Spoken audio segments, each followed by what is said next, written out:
Hello everyone, फेरि पनि नयाँ सब्जी बारीको भिडियो तपाईहरुको समक्षमा लिएर आइराखेको छु। यो चाहिँ कहाँको भन्नुहुन्छ भने चाहिँ यो चाहिँ मेरो माइतघरको सब्जी बारी हो।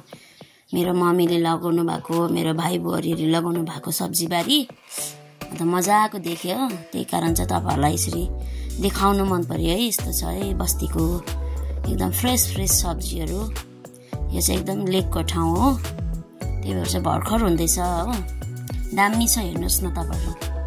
मलाई चाहिँ यस्तो सब्जी बारीहरु देखे कि त भिडियो गरिहाल्नु मन पर्छ। अन्त म चाहिँ एकदम यस्तो चाहिँ मन पर्छ, मलाई चाहिँ साह्रो मन पर्छ। हेर्नुस् न, मजाले लगाउनु भएको छ मेरो आमाले, मेरो भाइ बुहारी सबै मिलेर।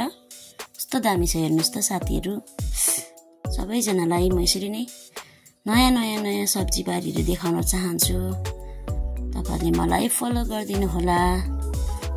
फेरि पनि नेक्स्ट भिडियोमा दामी कुराहरु लिएर आउने नै छु। तपाईहरुले हेर्दै जानु होला है। मजाको छ है। यो चाहिँ साउथ सिक्किमको हो सब्जी बारी। यसरी लगाउनु भएको छ है। हेर्नुस् त मजाले नजिकबाट म तपाईहरुलाई देखाउँछु ल कत्रो हुँदैछ भनेर। म तपाईहरुलाई एकछिन जान्छु, चढी जान्छु अनि नजिकबाट पनि तपाईहरुलाई देखाउँछु। बन्दाकोपी चाहिँ भर्खर यस्तो हुँदैछ हो। अन्त म तपाईहरुलाई ब्रोकौली देखाउँछु ल।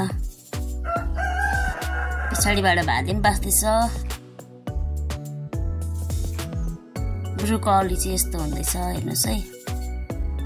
मैले मेरो घरमा रोपेको चाहिँ मैले खाइसकेर अर्कै सब्जीहरु लगाइसके है। यो चाहिँ मेरो माइतघरको हेर्नुस् न, यत्रो हुँदैछ हो। मलाई चाहिँ नि हो यस्तो सब्जीहरु के देखे नि फुलहरु साह्रो मन पर्छ। मलाई चाहिँ फ्रेश एकदम गाईको मलमा भएको, प्युर गाईको मलमा, कुनै पनि दबाईहरु मिलावट छैन यसमा चाहिँ। मेरो भिडियो हेरेर तपाईहरु कतिको इन्जोय गर्नुहुन्छ, मन पर्छ या पर्दैन तपाईहरुले कमेन्ट्समा लेख्न सक्नुहुन्छ।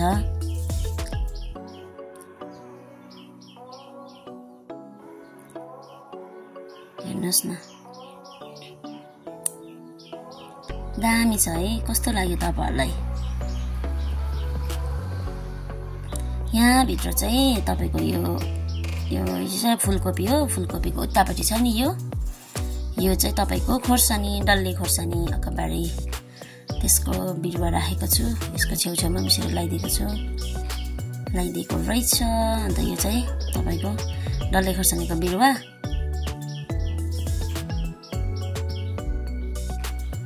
डल्ले खोर्सानीको बिरुवा हुँदैछ हेर्नुहोस् है। पुरा बेसी लाउँछ नि त मेरो माइतघरमा चाहिँ, पुरा बेसी लाउनुहुन्छ मेरो फ्यामिलीले चाहिँ। असिनाहरु पर्छ भनेर चाहिँ असिना परे नै छोप्नु पर्छ नि त, त्यही कारण चाहिँ। हेर्नुस् न यस्तो दामी भएको छ डल्ले खोर्सानी हो। दामी हुँदैछ। डल्ले खोर्सानीको सिजनमा म तपाईहरुलाई देखाउने छु कस्तो दामी हुन्छ मेरो माइतघरतिर चाहिँ भनेर।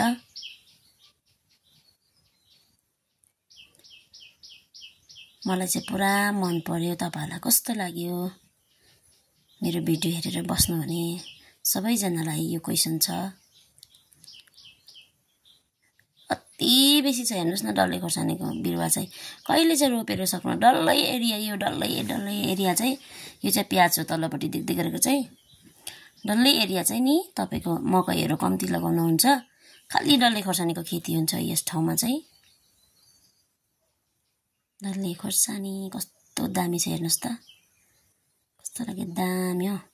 यो चाहिँ तपाईको नि लसुन हुँदैछ, प्याज हुँदैछ। यो चाहिँ प्याज हो। तपाईहरुले हेर्नुहोस् कस्तो दामी देख्छ हेर्नुहोस् न। यहाँदेखि उता हेरी पठाउँदा तपाईहरुलाई कस्तो लाग्यो त? मलाई चाहिँ दामी लाग्यो। शीतल दिन भइरहेछ हो। यसरी यो सबै यो चाहिँ नि असिनाबाट बचाउनको लागि यो यसरी बनाएको है छाना। हेर्दै गर्नु होला। Bye bye.